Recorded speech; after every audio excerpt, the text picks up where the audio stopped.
Yo, what is up everyone? Today, we're doing What If Ichigo accepted Zangetsu earlier, part 3. I haven't done this series in like over a month, I think, almost 2 months. And now I'm coming back to do this series, like I promised, so let's get straight into this What If. Bring that heat, boy.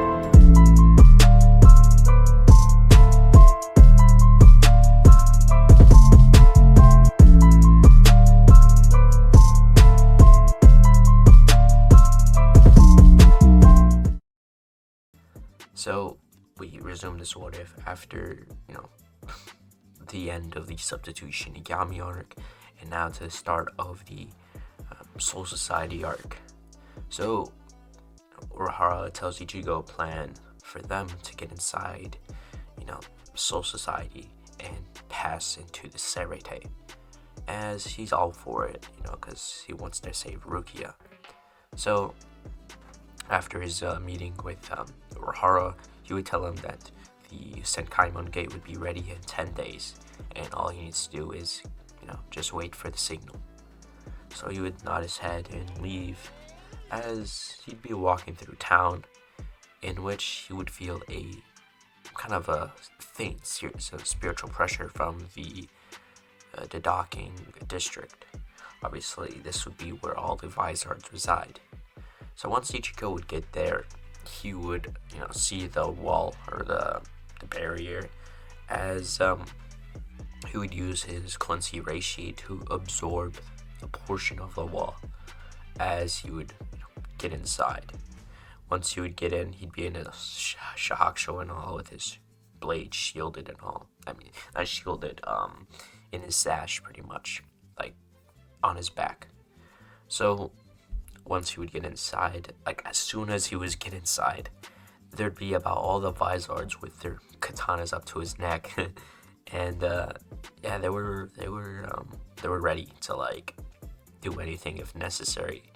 And then Shinji would recognize the boy being, Ichigo, as he would tell everyone to lower their, swords, as they would put them back into their sheaths. So pretty much what would happen is Ichigo would have his hands up, kind of showing that he's not really dangerous, as he would ask them for a favor. As they would sit down, and Ichigo would explain what happened to one of his friends from Soul Society, and now they have co-aligning interest. They get to go after Aizen, as they would all be down for it. They have been training for the past 100 years to defeat Aizen, as now Ichigo has given them an offer to do just that. So they would start to discuss their plan, as now we time skip to 2 weeks, or 10 days to be more specific. It was the day after the festival, in which it was about 1 a.m., in which Urahara's signal would be getting ready to land on Ichigo's wall. As once it would land, Ichigo would still, think this is from some crime scene in the movie. Obviously, Urahara would predict that, in which he would tell Ichigo that he has no sense of humor, in which he would have the regular reaction, as of throwing his pillow on the wall, telling him to shut up, even though he wasn't even there. But that's just how comedy works, eh? So Ichigo would head towards the shop, as once he would get there, he would see all the Vizards, Ryu, Orihime, and Chad, as now they were all ready to leave.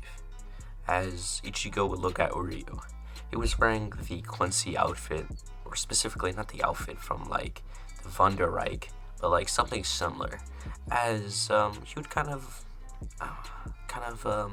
tell Ryu that he was proud of him, since he was now embracing his Quincy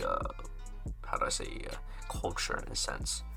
As then they would go into the Senkaimon, as obviously for the Vizards, Urahara had to make something extra, kind of Ryatsu concealing cloak, since whenever Urahara tried to go through the gate, his hand or his Ryatsu had been completely restricted, so he couldn't go inside.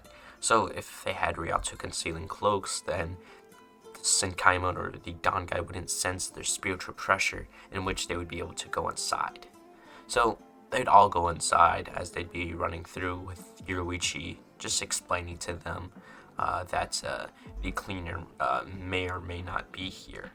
As now they'd be going through, in which Orihime would say that, "What's that noise I hear?" As they'd turn around, as they would see the cleaner coming right for them.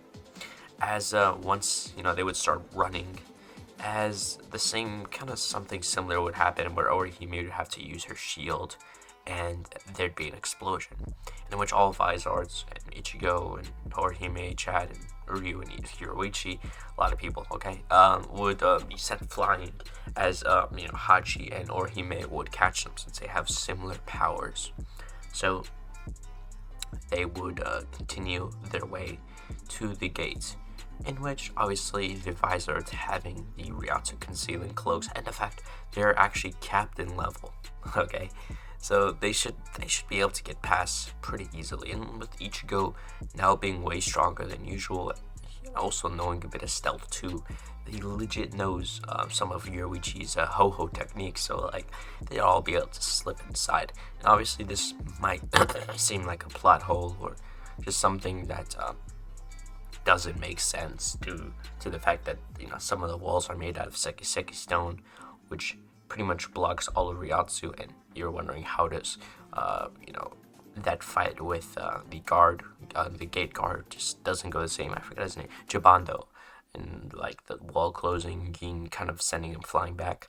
Think of this: there's about three or four captain levels Shinigami. Well, Gin is only just one, and he's slightly above captain, so he'd have a bit of trouble too. So they would slip past the gate, as they would head over to, through the city, as they didn't really notice. Not a lot of people noticed that they actually came in, other than Aizen, Gin, and Tozen.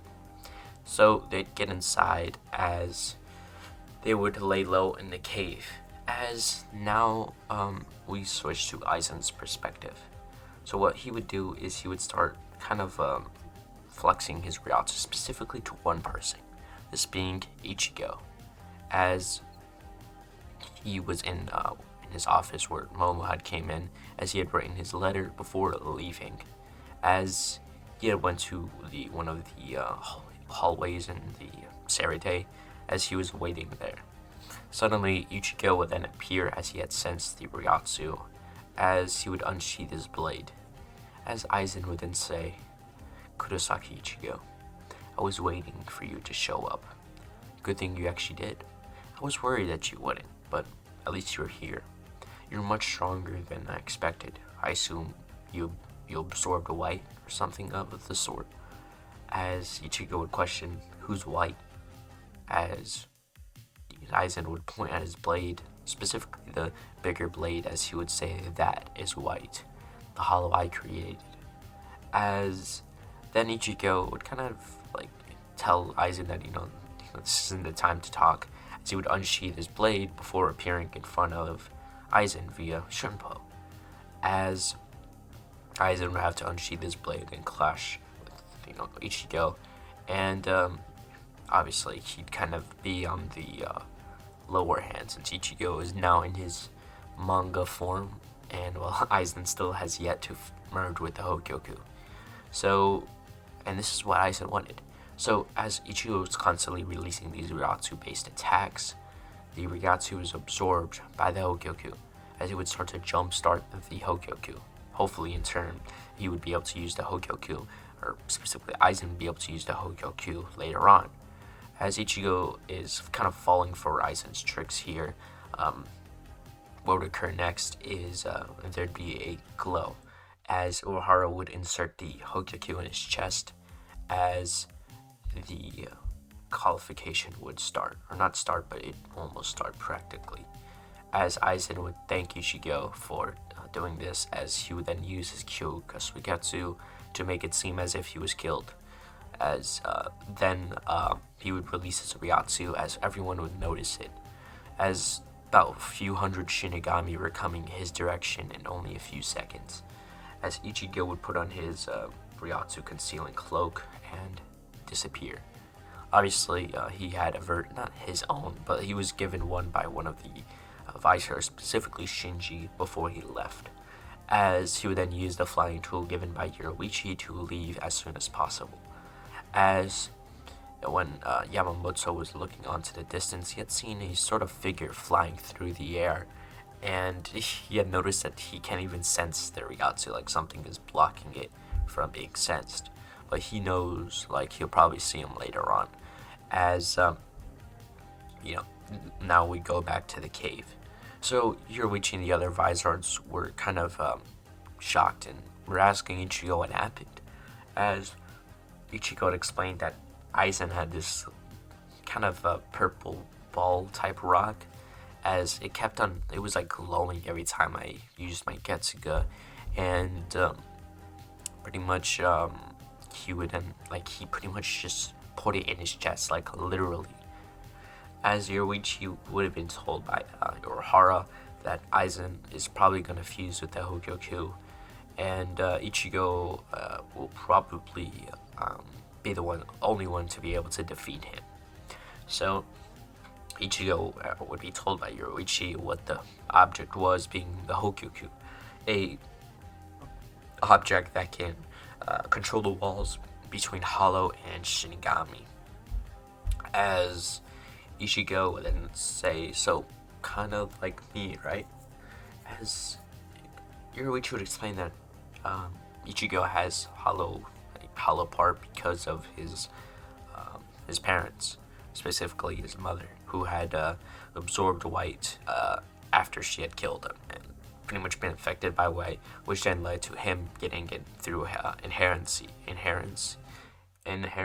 pretty much him inheriting white, and then emerged with his Shinigami powers, and that's how his Zanpakuto looked like, bleached out.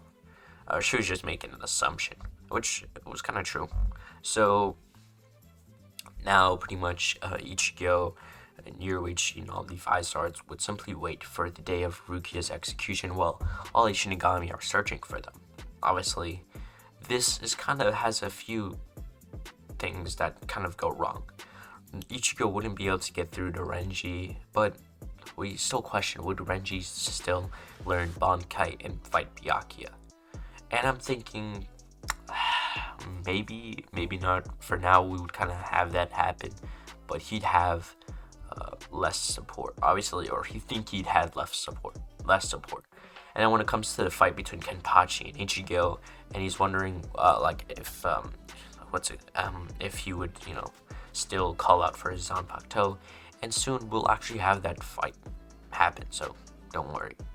So Ichigo, the next morning, he would get up, as he'd be walking through the Serite, not walking through like in the middle of the street, just like jumping through roof to roof, as he'd want to it was kind of reckless, but he wanted to go outside. That cave was quite, not really inhabitable. I mean, it is inhabitable, but he just really wasn't feeling it. So he'd be going outside, in which he legit would, somebody would appear behind him. As, obviously, Kenpachi's not really good at sensing, but he legit saw Ichigo. So he would appear behind Ichigo, as he would question Ichigo if he's the one causing all this trouble with killing Aizen. As Ichigo would then say, Aizen's dead? As he would question, well, I don't really know Aizen myself, but not really, I guess you can say. I guess I caused it, but I don't really know. Because, first of all, if you think about it, Ichigo is so confused at first. He sees Aizen legit, suddenly disappear from his view, and then all he sees is Aizen's, dead body, kind of cut by his own sword. That just confused him, because he doesn't know what Kyoka Suigetsu specifically does. I mean, Urahara possibly told him, but at first he didn't recognize what happened. As Ichigo then turned around, as he would say, "So even if I did kill Aizen, what do you plan to do about it?" As Kenpachi would then kind of smile a bit before he would kind of take his bandages off his sword, as he would, raise his Ryatsu, as Ichigo would still be fine. As Kenpachi would then say, "Well, hopefully you can handle this," as he would rip off his eye patch, knowing that Ichigo already killed Aizen at captain level Shinigami, and how he handled his Ryatsu. So there'd be an explosion of yellow Ryatsu coming from Kenpachi, as Ichigo would kind of smile in excitement as he would unsheath his blades, as he would start to clash with Kenpachi. As once he would clash, Ichigo would then kind of clash in the sort of left direction, as he would move Kenpachi's blade towards the left, leaving him open for attack, as he would swipe down with his Quincy blade and cut through his chest. As Kenpachi would then say, "You even have more Ryatsu than me, or at least just enough to cut me. That's good. This actually might be exciting," as he would start to release more and more of his restraint potential, as Ichigo would do the same, releasing Getsugas here and there, giving him injuries, while he would receive a few from Kenpachi's. As they would continue the clash over and over, as Ichigo would then release a Getsuga Jujutsu, while, Kenpachi has swung his blade down, releasing all his Ryatsu that he can, as he would see that Ichigo is basically, using the Zanpakuto as if it's an actual person, like it's basically him.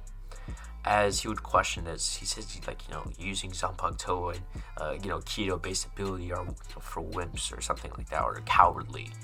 As Ichigo would then appear in front of him, saying that Zanpakutos aren't people, they are the manifestation of your soul, so they are you. So you purposely not using all of your power is like leaving half of yourself unused. As he would then swing down and he would cut through his chest, before he would kind of shunpo backwards, telling Kenpachi that he was going to show him the power of his Zanpakuto. As he would then he would use his horn of salvation, as a horn would start to protrude from the left side of his head, as he would then charge up a Sero.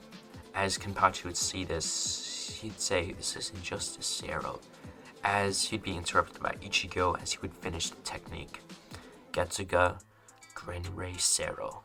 As a purple wave of Ryatsu as Ichigo would swing down, it would go for Kenpachi, as his eyes would widen before he would try to, at last second, would release all the spiritual pressure he can and swing down, as the energy would clash before Ichigo's would overpower him, and Kenpachi would pretty much be severely injured.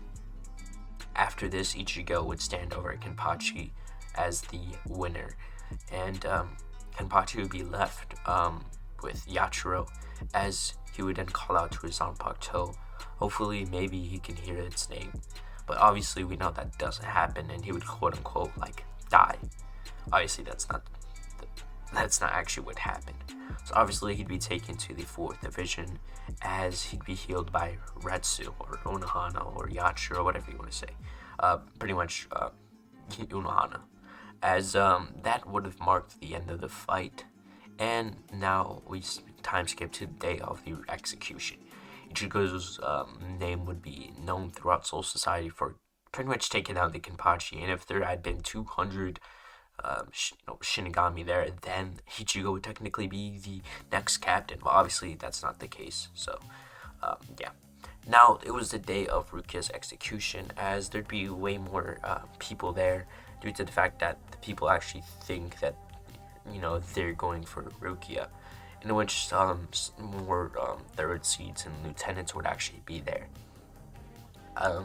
Like Renji and would be there, and obviously he wouldn't really go to fight Byakuya and all. He wanted to wait for the people, quote-unquote, going to save Rukia, and then fight Byakuya, hopefully, or that's what he wanted, at least.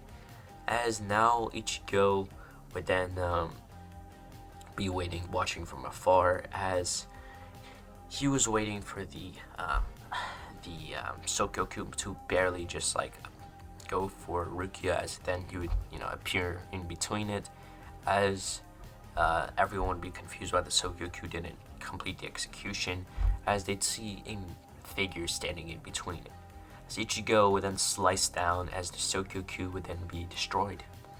As Shunsui and Ukitake would show up, as they would take down a few lieutenants and third seats. Obviously, they're not gonna, just with Hakuda or something like that, they're not actually gonna kill anyone, because those are the Shinigami. As Ichigo would jump down, as he would point his hand towards Yamamoto, telling him that he challenges him, as he assumes he's the leader of this whole bunch. As obviously the other captains would kind of be surprised, first of all, how did Ichigo assume that Yamamoto was the strongest here or the leader? As Ichigo would then say that he felt like he's just spouting out that he feels more Ryatsu than coming from him than anyone else here, so he just assumed that. As Yamamoto would then make some comments about Ichigo being a child, as he would start to release his Ryatsu, as all the other captains and lieutenants, they would take their fight elsewhere, and they're not trying to see Yamamoto fight like that. So Renji would go fight Byakuya, in which he would most likely lose, and we'll be going over that a little bit shortly here. So Ichigo is facing off against Yamamoto, as Yamamoto would unseal his blade from his walking cane, as then he would say the sentence, "Reduce all creations to ashes, Ryujin Jaka," as he would release his Zanpakuto, as there'd be flames, as they would start to go around them, as Ichigo would tell Yamamoto that Aizen is a traitor, and he wants to be Soul King, and he wants to take down the Zero Squad and pretty much absorb the Soul King. As Yamamoto would hear what Ichigo's saying and hear it as heresy, pretty much, because one, nobody is supposed to know about the Soul King, not a lot of people know about the Soul King, only captain level people like Yamamoto. And Yamamoto would tell him, now is not the time for words, as in a harsh tone. I can't really do the old man voice, but you get what I'm saying. So now he would then swing down his blade, as a huge pillar of flames would then appear around him, as he would then say, "Nesta Jigoku." Nesta Jigoku. I said that right.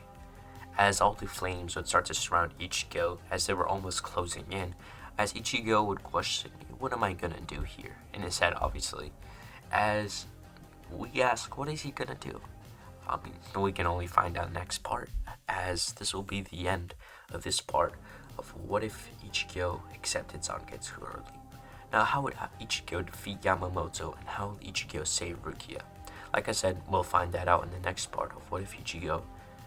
I'm not even gonna say what if, you already heard me say 5 seconds ago. But without further ado, guys, have a good day, and peace out.